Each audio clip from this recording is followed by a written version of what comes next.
So now that we've seen how a simple package such as the English words package works and how it gets downloaded and incorporated into our project and automatically updated as well every time we run packages get, we're now ready to go ahead and incorporate a audio file playing package. So let's go ahead and just search for it. Let's search for play audio file. Now, sometimes you might have to play around with the search terms a little bit in order to get to the package that you need. But if we scroll through this list, we can see that we probably don't want a video player. We probably do want something that plays audio files simultaneously. And there's also this one, which plays audio files. There's something that allows us to play audio in the background while the screen is off, which sounds less like what we want.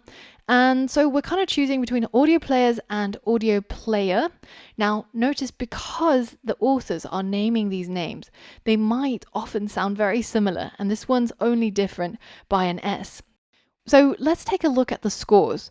Audio Players has a score of 96, whereas Audio Player only has 93. So let's pick this one with the higher score. Now, you've already seen how we can incorporate these packages into our project.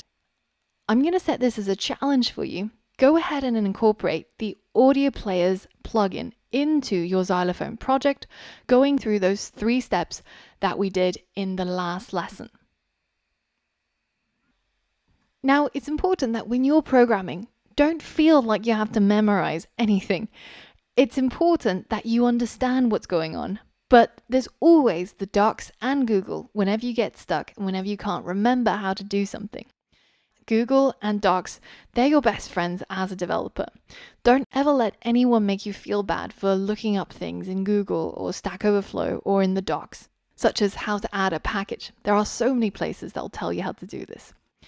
As we mentioned before, when you're using packages, the first place to go when you're installing it is, of course, the installing tab. And usually here it will have the instructions for you to install the package. So let's follow their steps. So first things first, let's go ahead and copy this line of code and add it to our dependencies. So that's inside our pubspec.yaml, and we're going to delete the English word package now because we don't need it anymore. And we're going to paste in our new package that we need. So I'm going to go ahead and run packages get as the second step, and that will remove our English words package that we had from previously, and it should include now our audio players package. So let's take a look inside our Dart packages once more. The English words is gone, but the audio players is now in. So we're ready to go ahead and import this new package. We can go ahead and simply copy this line of code and replace where we imported our English words with this new import instruction to say that in this file, main.dart, we want to use this audioplayers.dart file that we incorporated just now. So now that we've got our package in our project, we're ready to actually use it to play some sound. Let's take a look at the README to see how we can do this. Now, it's important to read through most of the documentation before you get started, because you'll discover that there's a section called Playing Audio, which seems like the right thing to use. But if you scroll down a little bit more, it tells you that for local assets, which is what we have, files that are packaged together with our project, you have to use the audio cache class. So let's scroll down and find it. Here it is, audio cache. And this plays local assets, and here's the full documentation. So here it tells us this is how we play an audio using audio cache. First, we have to switch out the import from importing audio players to importing audio cache. So let's copy that and let's replace this line of code. And what that does is it tells our project to use this particular file that plays audio instead of this file that plays audio from the internet, so remote files, right? But what we want is to be able to play it from our assets folder. This is the one that we need. Now, the next thing it tells us to do is to create a new player using the code that we just imported. So we're going to do that in here. I'm going to delete all of this And instead of having some text, I'm going to have a flat button. And this flat button will have a on pressed that gets triggered when it gets pressed. And the child is just going to be some text that says, click me. Now, what should happen when this button gets pressed? Well, we want to play a sound from our assets folder. So we have to go and build our player first. Now, this code is a little bit outdated, and there's a new way that we would write this in Dart 2.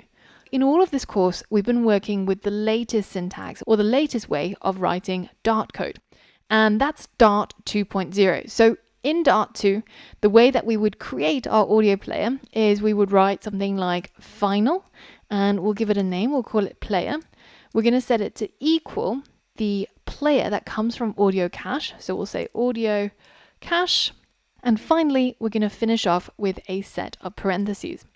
So that line of code is all we need to do to create our new player that plays cached audio, so audio that's in our local assets.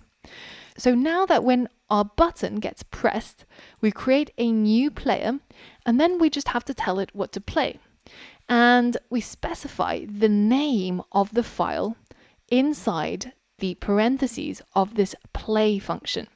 So let's go ahead and type that out. Let's say player.play, and the file name, let's play note1.wave. Now notice that previously when we were using images and we were specifying a file that we want to display, we would add in the name of the folder as well. So in this case, we would be writing something like assets folder / note1.wave. But very helpfully, the audio players package actually already assumes that your file is inside a folder called assets, and you don't have to write the full file path. All you need to do is to give it the name of the sound file that's inside the assets folder. So it's very important that your file structure looks like this. And this is why all of our sounds are inside a folder that's called assets. And if we changed the name of this folder, then it won't work.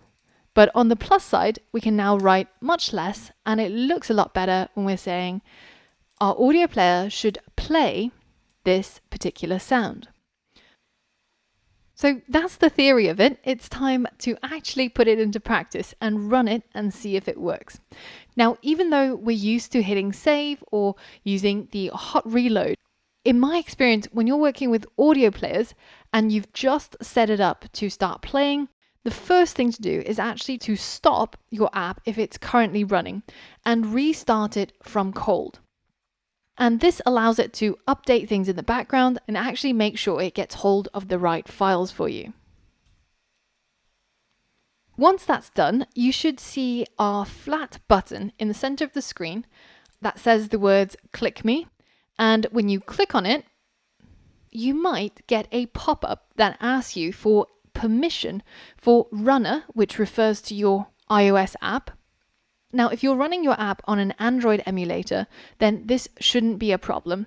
Similarly, if you're running it on a physical device, such as your iPhone or your Android phone, then you won't see this pop up either. But make sure when it asks you for any permissions, just go ahead and click OK and allow it. And now, every time you click on the button, we hear note 1 being played. Now, there's usually a lot of output in the console, and it's telling you all sorts of things like what it's trying to do. Now, all of this text actually comes from the audio players package that we incorporated. But as long as you don't see any red or any errors, then don't worry about all of these messages too much. Success, right? We managed to get a sound to play with very few lines of code. We didn't have to do very much for this to start working. And that's all thanks to incorporating these open source Flutter packages and powering up our app to be able to do so much with so few lines of code.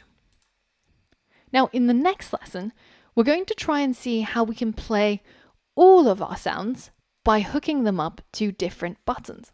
So for all of that and more, I'll see you on the next lesson.